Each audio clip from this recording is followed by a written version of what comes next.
കർത്താവ് നിങ്ങളോടുകൂടെ അങ്ങേ ആത്മാവോടും കൂടെ. വിശുദ്ധ ലൂക്കാ അറിയിച്ച പരിശുദ്ധ സുവിശേഷത്തിൽ നിന്ന് കർത്താവേ, അങ്ങേക്ക് മഹത്വം. അധ്യായം 1, 26 മുതലുള്ള തിരുവചന ഭാഗം.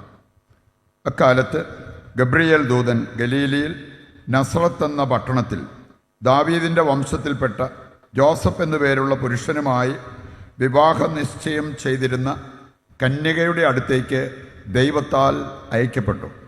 അവളുടെ പേര് മറിയം എന്നായിരുന്നു. ദൂതൻ അവളുടെ അടുത്ത് വന്ന് പറഞ്ഞു, ദൈവകൃപ നിറഞ്ഞവളെ സ്വസ്തി, കർത്താവ് നിന്നോടുകൂടെ. ഈ വചനം കേട്ട് അവൾ വളരെ അസ്വസ്ഥയായി.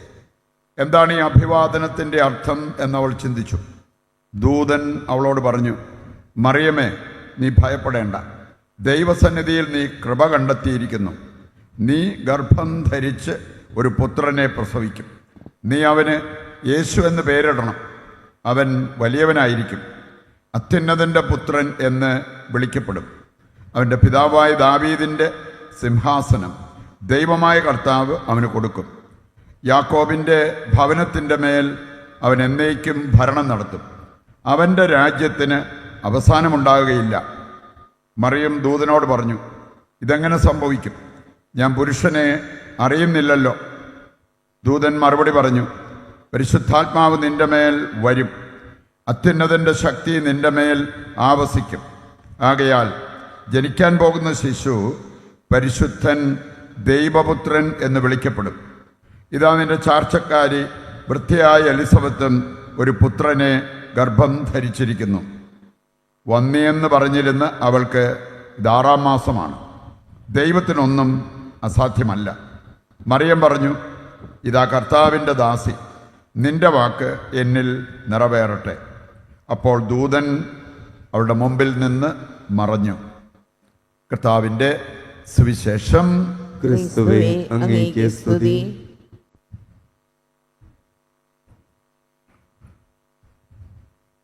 ഈശോയിൽ പ്രിയപ്പെട്ടവരെ, മറിയത്തിൻ്റെ അമലോത്ഭവ തിരുനാൾ ഡിസംബർ 8-ാം തീയതി ആഘോഷിക്കുന്ന ഒരു പാരമ്പര്യം നമുക്കുണ്ട്. ഞായറാഴ്ച ആയതുകൊണ്ട് അത് ഇന്നത്തേക്ക് മാറ്റിവെച്ചെന്നേ ഉള്ളൂ. പക്ഷേ ഈ തിരുനാളിന് പ്രാധാന്യം ഒട്ടും കുറയുന്നില്ല. നമുക്കറിയാം, പരിശുദ്ധ അമ്മയുടെ 4 കാര്യങ്ങൾ വിശ്വാസ സത്യമായി സഭ പ്രഖ്യാപിച്ചിരിക്കുന്ന കാര്യങ്ങളാണ്. വിശ്വാസ സത്യം, അതിനെതിരെ നമുക്ക് പോകാൻ പറ്റത്തില്ല. ഇനി അതിൽ ഒന്നാണ് മറിയത്തിൻ്റെ അമലോത്ഭവം. നമുക്കറിയാം, ഇതിലെല്ലാം അടിസ്ഥാനപരമായിട്ടുള്ള ഒരു വിശ്വാസ സത്യമാണ് മറിയം ദൈവമാതാവ്. ജനുവരി 1-ന് നമ്മൾ ആഘോഷിക്കുന്ന ഒരു തിരുനാളാണ്. പുതുവർഷത്തോടൊപ്പം മറിയം ദൈവത്തിൻ്റെ അമ്മ, യേശുവിൻ്റെ അമ്മയായതുകൊണ്ടും യേശു ദൈവമായതുകൊണ്ടും അതാണ് അതിൻ്റെ ലോജിക്ക്. യേശുവിൻ്റെ അമ്മ ദൈവത്തിൻ്റെ അമ്മ, കാരണം യേശു ദൈവമാണ്. ഇങ്ങനെ ഒരു കാര്യത്തിന് വേണ്ടി പ്രത്യേകം ഒരുക്കം എന്നോണം ദൈവം നടത്തിയ ഒരു കാര്യമാണ് ഈ അമലോത്ഭവം. ഉത്ഭവ പാപമില്ലാതെ അവൾ ജനിക്കുക എന്നുള്ള ആ ഒരു കാര്യം. നമുക്കറിയാം, നമുക്കെല്ലാവർക്കും നമ്മുടെ ജീവിതത്തിൽ സംഭവിക്കുന്ന ഒരു കാര്യമാണ് ജന്മപാപം. ആദിമാതാപിതാക്കളുടെ പാപം മൂലം അതിൻ്റെ പരിണിത ഫലം എന്ന് നമുക്ക് പറയാൻ സാധിക്കും ജന്മപാപം. ഈ ജന്മപാപത്തിൽ നിന്ന് ഒഴിവാക്കപ്പെട്ടവളാണ് പരിശുദ്ധ കന്യകാമറിയം. അതെങ്ങനെയൊക്കെയാ, അതൊക്കെ നടക്കുന്നത് എങ്ങനെയാ ചിലർക്ക് തോന്നിയേക്കാം. നമുക്കറിയാമല്ലോ, ആദിമാതാപിതാക്കൾ ആദവും ഹവ്വായും ഒരു പാപം ചെയ്യുന്നതിന് മുമ്പ് അവർക്കുണ്ടായിരുന്ന അവസ്ഥ എന്താ? ആ അവസ്ഥയിൽ മറിയം ജന്മം കൊള്ളുന്നത് നമുക്ക് കാണാൻ പറ്റും. ആദിമാതാപിതാക്കൾ അത് കഴിച്ചിട്ട് കർമ്മപാപം ചെയ്തു. അപ്പോഴാണ് ആ അവസ്ഥ നഷ്ടമായത്. മറിയം ജന്മപാപവുമില്ലാതെ കർമ്മപാപവുമില്ലാതെ ജീവിച്ച ഒരു വ്യക്തിയെന്ന് സഭ ഉറക്കെ പ്രഖ്യാപിക്കുന്നത് നമുക്ക് കാണാൻ പറ്റും. മറ്റ് 2 വിശ്വാസ സത്യങ്ങൾ കൂടിയുണ്ട്. അതിലൊന്നാണ് നിത്യകന്യക. അത് ഈ അമലോത്ഭവത്തിൻ്റെ ഒരു തുടർച്ചയാണ്. നിത്യകന്യകയായിട്ട് ജന്മപാപമില്ലാതെ ജനിച്ച ഒരു വ്യക്തി കർമ്മപാപമില്ലാതെ തുടർന്നു. നിത്യകന്യകയായിട്ട് അവൾ അവളുടെ ജീവിതത്തിൽ തുടർന്നു എന്നുള്ളത് സഭ പ്രഖ്യാപിച്ചിരിക്കുന്ന കാര്യമാണ്. നാലാമത്തെ വിശ്വാസ സത്യമാണ് മറിയത്തിൻ്റെ സ്വർഗാരോപണം. അത് ശരിക്കും അവളുടെ ജീവിതത്തിന് ദൈവം കൊടുത്ത ഒരു സമ്മാനമാണ്. സ്വർഗത്തിൽ നിത്യമായിട്ട് വസിക്കാൻ, അതും സ്വർഗത്തിലേക്ക് ആരോഹണം ചെയ്തപ്പോൾ ഭൂമിയുടെയും സ്വർഗത്തിൻ്റെയും രാജ്ഞിയായി അവൾ നിയോഗിക്കപ്പെട്ടത്, മുടിധരിപ്പിക്കപ്പെട്ടത് ദൈവം കൊടുത്ത വലിയൊരു ഭാഗ്യമാണ്. നമ്മൾ ചിന്തിക്കുമ്പോൾ ഒരുപാട് നമ്മൾ ബുദ്ധി കൊണ്ട് ചിന്തിച്ച് ഒരു പ്രശ്നത്തിൽ എത്തുന്നതിനേക്കാൾ സഭ ഒരുപാട് ചിന്തിച്ചാലോചിച്ച് പ്രഖ്യാപിച്ച സത്യങ്ങളാണ്. അതങ്ങോട്ട് വിശ്വാസത്തിൽ ഏറ്റെടുക്കാൻ സാധിച്ചാൽ അതിൻ്റെ സൽഫലങ്ങൾ നമ്മുടെ ജീവിതത്തിലുണ്ടാവും. വിശുദ്ധ തോമസ് അക്വിനാസ് അദ്ദേഹം സൂചിപ്പിച്ച ഒരു കാര്യമാണ്, ദൈവം ഔട്ട് ഓഫ് നത്തിങ്, ഒന്നുമില്ലായ്മയിൽ നിന്ന് പ്രപഞ്ചത്തെ സൃഷ്ടിച്ചു.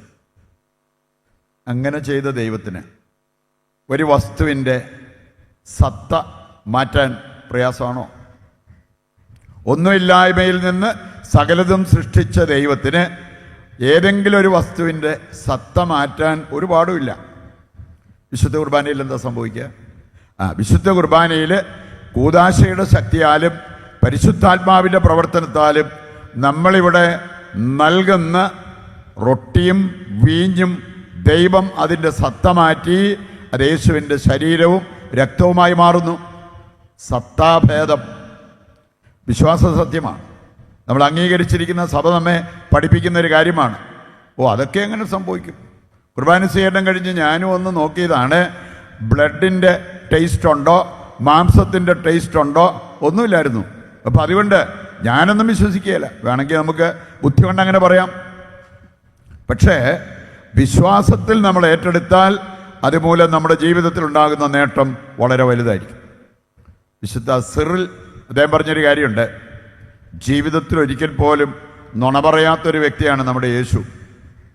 ഈ യേശു അസന്നിഗ്ധം പ്രഖ്യാപിച്ച ഒരു കാര്യമാണ്, ഇതെൻ്റെ ശരീരമാണ്, ഇതെൻ്റെ രക്തമാണ്. ദിവസവും ബലിയർപ്പണത്തിൽ നമ്മൾ കേൾക്കുന്ന കാര്യമാണ്. ഇതെൻ്റെ ശരീരമാണ്, ഇതെൻ്റെ രക്തമാണ്. ബലിയർപ്പിക്കുന്ന ഒരു വൈദികൻ യേശുവിൻ്റെ സ്ഥാനത്ത് നിന്നുകൊണ്ട് പറയുന്നൊരു കാര്യമാണ്, ഇതെൻ്റെ ശരീരമാണ്, ഇതെൻ്റെ രക്തമാണ്. ഒരുപാട് ചിന്തിച്ചു കൂട്ടുന്നതിനേക്കാൾ വിശ്വാസത്തിൽ എടുക്കാനാണ് ഈ വിശുദ്ധം പറഞ്ഞത്. അത് ചെയ്താൽ അതിൻ്റെ സൽഫലങ്ങൾ നമ്മുടെ ജീവിതത്തിലുണ്ടാവും. വിശുദ്ധിയിൽ നമുക്ക് ജീവിക്കാൻ പറ്റും. ഒന്ന് ചിന്തിച്ചു കഴിഞ്ഞാൽ നമുക്ക് കാണാൻ സാധിക്കും. പരിശുദ്ധ കന്യാമറിയം ജന്മപാപമില്ലാതെ ജനിച്ചവൾ, കർമ്മപാപമില്ലാതെ ജീവിച്ചവൾ. അവൾക്ക് കിട്ടിയ മഹത്വം എന്തായിരുന്നു? സ്വർഗത്തിൻ്റെയും ഭൂമിയുടെയും രാജ്ഞിയായി മുടിധരിപ്പിക്കപ്പെട്ടു. മറുവശത്ത് നമുക്ക് കാണാൻ സാധിക്കും, ഹവ്വ ജന്മപാപമില്ലാതെ ജനിച്ചവൾ, പക്ഷേ കർമ്മപാപത്തിലേക്ക് വീണുപോയവൾ. എന്നിട്ട് ആദത്തെ പാപം ജയിക്കുകയും ചെയ്തു. എന്തായിരുന്നു അതിൻ്റെ പ്രതിഫലം? നല്ല പറുദീസായിൽ കഴിഞ്ഞിരുന്നത് പോലെ ദൈവസാന്നിധ്യത്തിലും എല്ലാവിധ സുഖത്തിലും ജീവിച്ചിരുന്ന ആദം ഹവ്വ പെരുവഴിയിലേക്ക് എറിയപ്പെട്ടു. പാപം നമ്മുടെ ജീവിതത്തിൽ വരുത്തുന്നത് ചെറിയ കാര്യമൊന്നുമില്ല. ഈ ദിവസങ്ങൾ നമ്മൾ ആത്മീയ ഭോജ്യത്തിലൂടെയാണേലും പാപത്തിൻ്റെ പരിണിത ഫലങ്ങൾ എത്ര ഭയാനകമെന്നുള്ള കാര്യം, ആ പാപം പിഴുതെറിയുമ്പോഴാണ് നമുക്ക് സ്വർഗത്തിന് അർഹതയുണ്ടാവുക. പാപം തരുന്ന സുഖം, സന്തോഷം വെറും നൈമിഷികം. വേണ്ടാന്ന് വയ്ക്കുമ്പോൾ നമുക്ക് കിട്ടുന്നത്, മറിയത്തിൻ്റെ മുമ്പിൽ മാലാഖ കൈകൂപ്പി നിന്ന് മറിയമേ സ്വസ്തി എന്ന് പറയുന്നു. ഇവിടെയാണ് നമ്മൾ പരക്കം പായുക.